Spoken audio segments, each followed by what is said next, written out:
Warrior One, or Virabhadrasana I, comes up a lot in sun salutations, but because we see it a lot, often people rush through it and don't really think about the alignment points for the pose.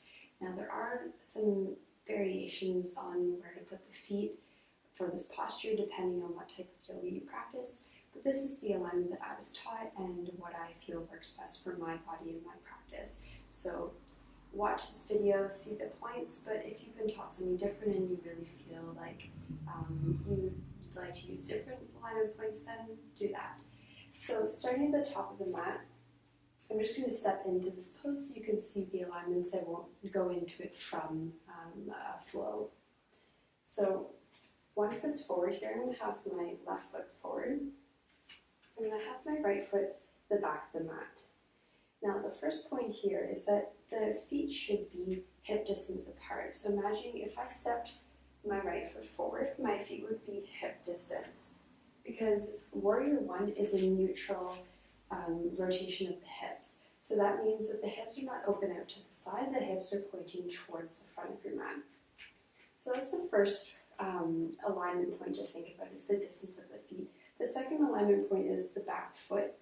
We don't want to have the toes pointing all the way to the front. We also don't want to have them out to the side. So we want to have it, imagine that it was aligned with the right corner of your mat. So they're kind of on an angle. And this just allows the hip to rotate so that it's pointing towards the front of your mat. The third point, is that we want the front knee directly over the front ankle and the back leg nice and straight. So sometimes we see people coming over this like this or back, not enough.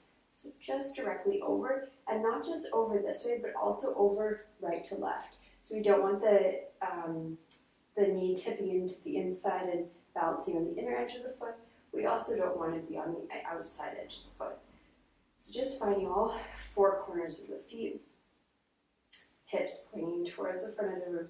Now notice what your rib cage and your lower back are doing here. Notice if you're kind of just sinking into the pose. See if you can draw the pelvic wheel under, or if it helps, think closing the ribs in so that you get that nice alignment through the center of the body, keeping what you have at the legs, back leg nice and strong. Now what we also want to think about here is rotating the thigh of the right leg, or whatever leg is behind you, down and in.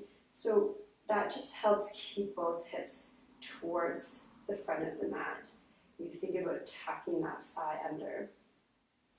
Then with the arms here, they're extended up towards the ceiling, shoulders down beside the ears, and breathing.